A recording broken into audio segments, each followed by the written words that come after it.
What's up, everybody, and welcome to another edition of the Links and Locks podcast. Our best bets. I'm Jason Sobel from GolfBet. He has been Everill from the PGA Tour. We're going to play 18 holes, make 18 bets. Maybe there's a 19th hole in there at the end. I sure hope so. Just off a long trip to Augusta, Benny. I know you're on vacation, so thank you for doing this on vacation. We'll roll right past reviewing last week's Masters, as everyone saw. If you tailed all these Scotty Scheffler wins, then congratulations on that. I don't believe we were all over Scheffler, right? You may have had the guy that was trying to catch him on Sunday, didn't you, Benny?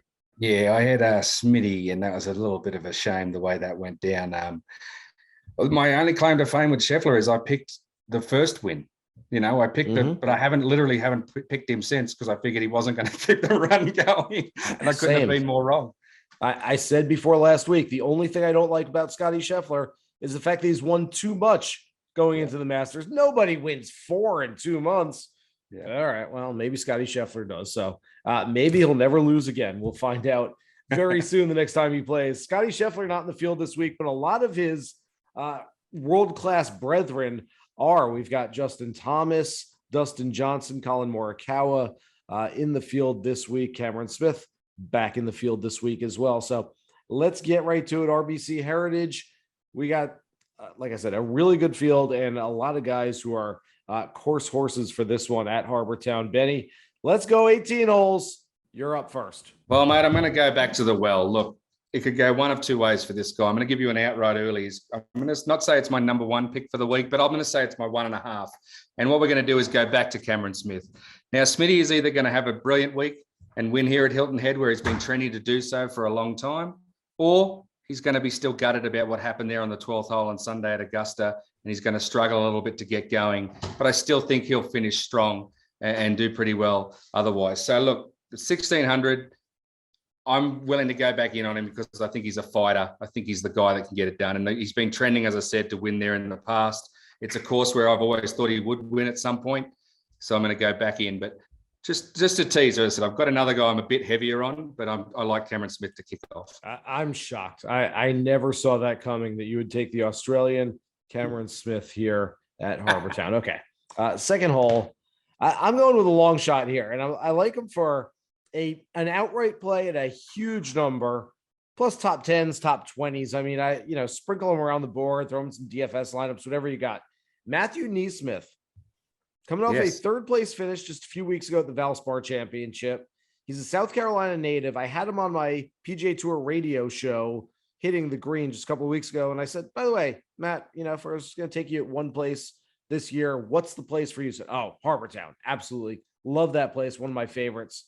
At 180 to 1 outright, wouldn't you be kicking yourself if I told you this right now and you didn't at least throw a couple of bucks on Matthew NeSmith? That's what I thought. All right, third hole. Mate, hang on. You've been playing at Palmetto. That's what's happened during Augusta week, haven't you? Because Palmetto is the NeSmith place. Yeah, and I didn't see him out there, but I did see his bag in the pro shop, and I was like, yeah. Don't worry. I'm surprised I missed that on the list. Very astute pick, and you're right. If he's going to do something, it could come there. And we do tend to get winners like that in this event. That we always have the big stars, and they tend to sort of go near or nearabouts, but not necessarily win. So it's something to keep in mind when you're looking at your outrights this week. So third hole, I'll go to my long shots then.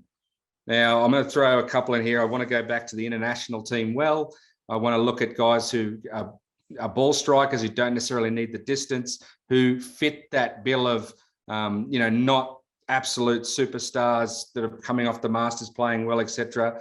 And I want you to look at Anirban Lahiri, who was runner-up at the Players, and C.T. Pan, another former international team member, both 180 to 200 to 1.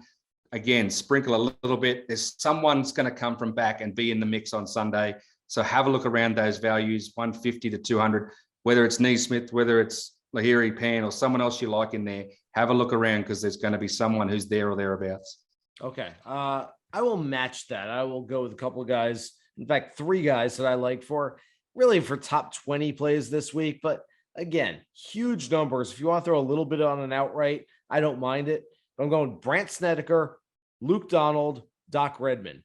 all guys with some value, all guys with some course history. Luke Donald, in fact, he's like the Phil Mickelson of the US Open for the RBC Heritage, 5 career runner-up finishes without a victory. Brandt Snedeker, a former champion. Doc Redman, he just plays well in the Carolinas. The last time they were in South Carolina, he finished second at Congaree a year ago. And so 3 guys that I like taking a chance on with big numbers. NeSmith's my first long shot guy, but I don't mind these guys as well because, Benny, as you said, long shots have paid at Harbour Town in the past. All right, let's get on to the 5th hole. He's a guy that I'm looking at in sort of when the matchups come out, the tournament groups. I've seen him actually in a group of 5. I think it was on DraftKings with the likes of Poulter, Kisner, Hadwin, Merritt. And I think this guy's coming off a decent Masters. I think it's the type of place where he can do well, and that's Kevin Na. I think Kevin Na is a good bet in a couple of matchups that you'll find. In fact, I think he's a good bet across the board. I saw 50, 60 to 1, I think, for outrights. So look, I just feel like he's in a good frame of mind. He's coming off a little bit of form, had some obviously ups and downs at Augusta, but this is the type of place, again, that could suit Kevin Na. So he's my matchup man to keep an eye on. Very smart play. I will be talking Kevin Na much later in the pod. What does that mean? Okay. Let's get to the 6th hole. Benny, I usually put maybe a matchup or 2 in with these bets. I put a couple of 3 balls, maybe a tournament group on DraftKings. I didn't like any of those that were available yet. I'm sure as the week progresses, we'll find some out there that we like, but based on those, I've got a whole bunch of top 10 bets, and I'm going to start my top 10s right now with a guy who played really well at Augusta National, a guy who fits this golf course. He was 4th last year. I could see a second career win for Corey Connors, but I will take him just for a very conservative top 10 at plus 250. Oh, I love it, mate. I love it. As I said, I feel like there's quite a few guys like that. So I'll throw one at you for a first round leader who I also think could fit in either win top 5, top 10, top 20, top 40, you name it. But I'm gonna sort of see if I can get the value, because the first round leaders, the big names, you're not getting value at this tournament for some reason. They're all down low. So I still want to get up around the 55 to 1, 60 to 1. And there's a young man who I think we're still looking for him to prove himself on this coast, on the East Coast, but Maverick McNealy, I think at 55, 60, the type of guy that, again, this could be the week he wins. Absolutely could be it. I'm looking at the value I'm getting at that first round lead. I think he could get a hot start at Harbour Town. I will tell you all about Maverick McNealy on my card in just a little bit later in the podcast. Oh my God. I love it when we're in sync. We're stealing each other's things. I can't even give it to you now. Usually I'll move them up a little bit. Go, oh, you said McNealy, I'll say McNealy. I got him in a good spot later, so I don't want to move them. All right. 8th hole. I'm going to go with another top 10 play. And I'm at the conservative point. I gave you NeSmith and Snedeker and Donald Redman. It's enough long shots. Connors is a conservative top 10 play. So is Matt Fitzpatrick, who's still playing really strong golf, coming off a nice finish at Augusta National. And he says Harbour Town is his favorite golf course in the world, not just on the PGA Tour, in the world. That means a lot. Played really well last year, a top 5 finish. I like him to at least duplicate that in the top 10, plus 190. Again, that's a very, very conservative play.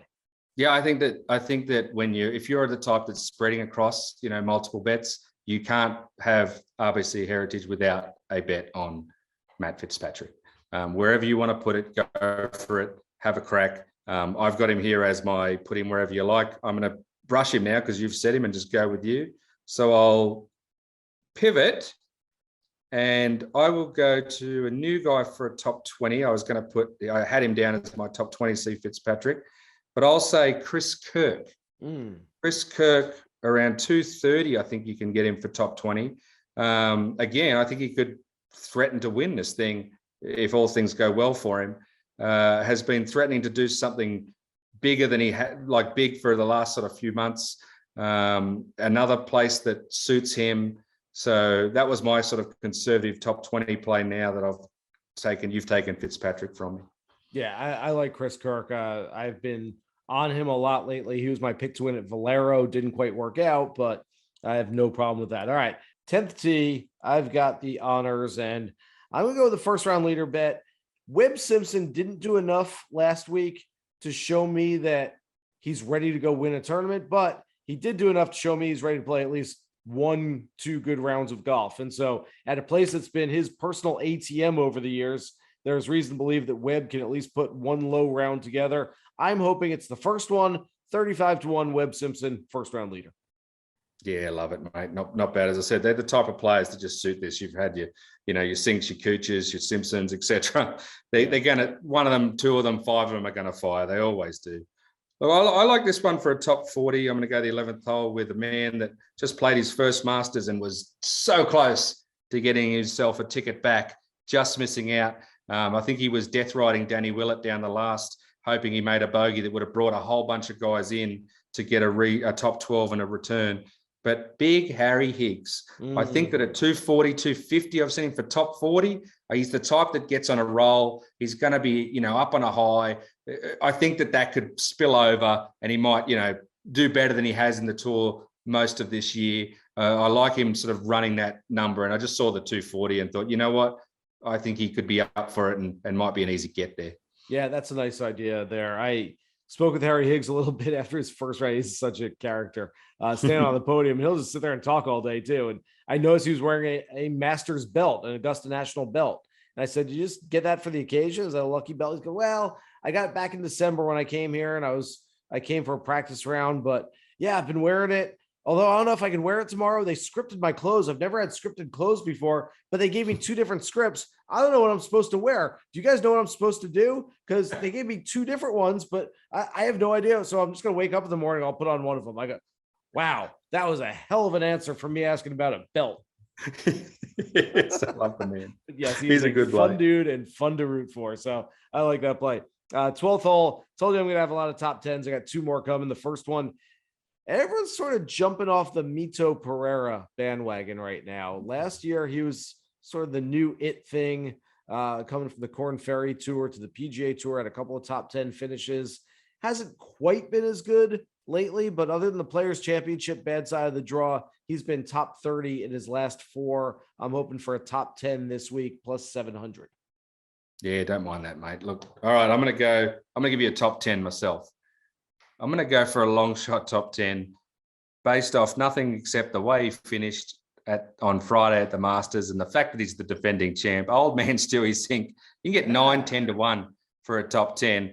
The ace that he had with Stun Regan on the bag, that was pretty exciting to watch. And look, again, he doesn't need to be playing that well to play well at Harbour Town. It's just a place that he's got massive comfort at. He's won it 3 times. There's been guys, I think, Davis Love 5 times or 4 or 5 times. There's been a lot of multiple champions around that joint because once you figure it out, you tend to, keep figuring it out. So look, I don't think he's going to get the lightning in the bottle and win it again. Like he was incredible last year, just wiped the floor with everyone. But I think that there's a good chance he can, run the good feelings into a top 10 at great value. Did you hear Tiger Woods after his round yesterday, speaking to the media, dropped a reference to Cink's hole-in-one? He said, yeah, that hole-in-one the other day by Kitchen. And just kept going. And like everyone, you could see it was almost like the wave throughout the media contingent that was there. Like one person like, oh, and like a minute later, oh, like everyone, it kind of went in waves. Like everyone was kind of catching. I knew it right away. I knew exactly what he was talking about. That was the first one. It's funny because in Australia, they would have been even more clever with the nickname. And it would have been something like EB, which would have been like everything but, because the saying's everything but the kitchen sink. There you go. So like it gets into a place and you're supposed to just know this sort of stuff straight up when you're nickname country like Australia. Yeah, that's pretty good. Another top 10 for me. If all of my guys for top 10s finish in the top 10 this week, it will be a very profitable week. I'm going to go with Denny McCarthy, who is a solid ball striker, a really good putter, one of the best on Bermuda greens. And I'm hoping that a short course, as often it is for him, could be a good fit this week. Plus 900 for a top 10. I think that's a really good number. All right. 15th hole for me. You mentioned Mito. I'm going to go back to his mate, Joaquin Niemann. T5 in Harbour Town in his debut last year. Had some, moments in the Masters. He drifted late to about 35th, I think, or somewhere around that mark. But he dealt with playing with Tiger in the first 2 rounds. He was hot early. He sort of seemed to get his mojo back there. If he gets that ball striking going anything like he had in Los Angeles early in this year, this is another fit for him. I think that a top 5 for Niemann at 700, I think I saw, is something that I'm pretty comfortable having a crack at. Yeah, I like that. That's a good number on him. I am going with, for the 16th hole, another outright top 5, top 10 little sprinkle throughout. And it's a guy that you mentioned earlier. You stole my thunder on this one. You stole my thunder on my next one. But Maverick McNealy could absolutely win this golf tournament. He has one of the highest floors for his level, his status right now. And I think that ceiling's getting higher as we speak. 55-1 plus 5,500 for the win this week. 10-1 top 5, 4.5-1 for a top 10. I like everything about him. I think he is the one guy that I look at as very underpriced in the marketplace this week. I thought he would be much shorter than he is this week. So thanks to the Justin Thomases and Colin Morikawas and Patrick Cantlays and guys like that, it keeps some really good players having decent numbers next to their names, and McNealy is certainly one of them. Yeah, mate, you've segued me into the 17th hole for me, which is an outright pick. Now, just before I go to this, I mentioned Cameron Smith earlier as one of the chalk that may do well or may not. I like also guys like Thomas, Morikawa, Lahiri, DJ, all potential winners. But as I sort of mentioned earlier, we usually have someone that's not that guy actually get the job done at Harbour Town. So I'm going to go a different pick here, a guy that I think is giving me some value just as he's coming back into form.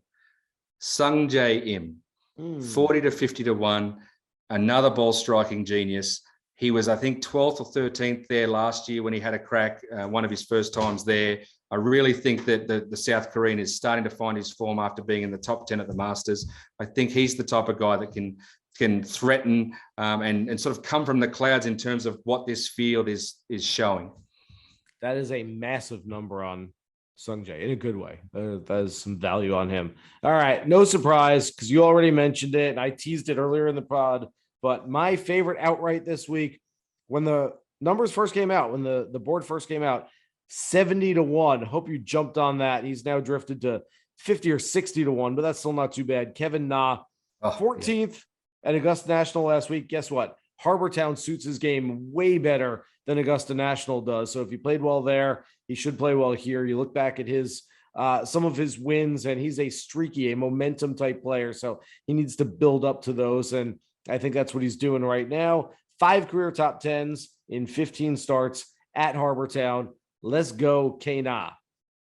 Yeah, mate, as I said, look, I had him earlier just trying to find a spot for him, matchups, wherever. I think that you can't go wrong sprinkling him across the board. He was in a good headspace for most of the week last week. He's showing that when he gets that putter going, he can be very, very hot and very hard to beat. And yeah, look, we could be talking next week and how do we not think that Justin Thomas would win by 5 because he won by 5? But we could also be going, what about that McNealy? Connors, Im, finally getting the just deserves that we've been expecting from them, or a first-time winner as well. Like it's a tough week because it's off the back of a major, and it's a tight course where being long is not a benefit that you need. So it's a fun one to watch. I know a lot of folks out there might have a little golf fatigue after last week's Masters. I'm telling you, this is a really fun watch. This is one of my favorite courses on the PGA Tour. It's a really good one. Should be a good week. Great vibe there. If you ever have a chance to go to Harbour Town, absolutely take that chance. All right, Benny, it's officially 9:00 p.m. Eastern time on Monday night. I started my day 16 hours ago in Augusta, Georgia. I'm now home. This is the last thing that I have to do. I'm done. I got nothing left. Literally, the tank is empty. We're out of here. No worries, man. I'm sure you'll still hit the green. Oh, there you go.